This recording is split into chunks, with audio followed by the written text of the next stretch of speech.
The Cross and Its Shadow, narrated by Timothy Turner. Chapter 11. The Levites. One entire tribe of Israel was set apart for the service of the sanctuary. As we recall the last words spoken to Levi by his father Jacob as he lay on his deathbed, we might wonder that his descendants were chosen for that sacred work. When Jacob remembered the sins of Levi, he pronounced almost a curse instead of a blessing upon his son, and closed it with these words, "I will divide them in Jacob, and scatter them in Israel." Wondrous is the love of our God that can change a curse into a blessing. Only a mighty God can make scarlet sins as white as snow. The impulsive nature, which under the control of Satan drives a man to commit desperate crimes, is not removed when he is converted. That same impetuosity, consecrated and under the control of Christ, makes him a valiant warrior for the Lord. Saul, the desperate persecutor, when converted became Paul, the leading apostle. The fearless character which under the control of Satan led Levi to murder the Shechemites, when controlled by the grace of God, enabled his descendants to take their stand boldly on the Lord's side when the mass of Israel went into idolatry. God then turned the curse into a blessing. He said, because they had observed his law and kept his covenant, they should teach Jacob his judgments and Israel his law.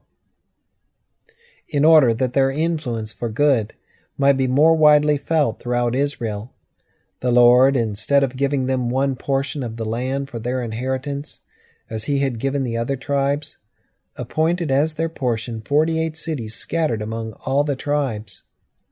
Truly they were divided in Jacob and scattered in Israel, but the curse was turned into a blessing.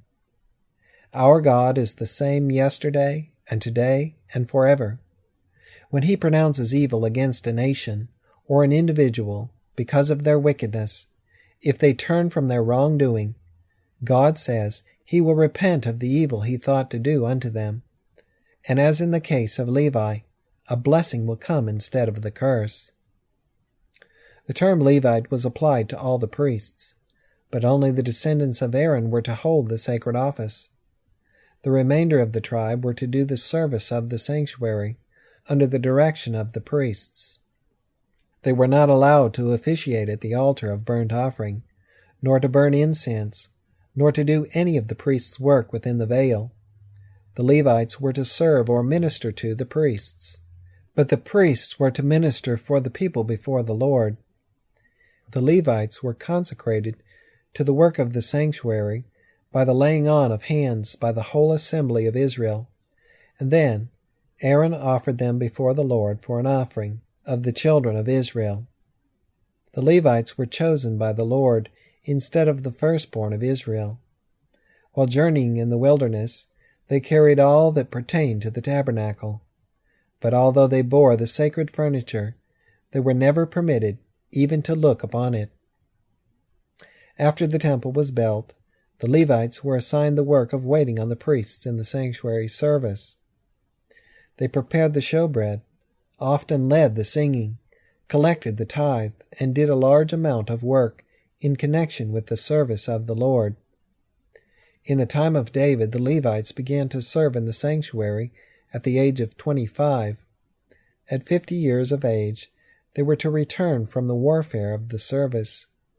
They were not discharged. They still had an oversight of the work, but were not expected to perform arduous duties. The work of the Levites was largely confined to the court, and thus typified the work of the gospel ministry of the present day.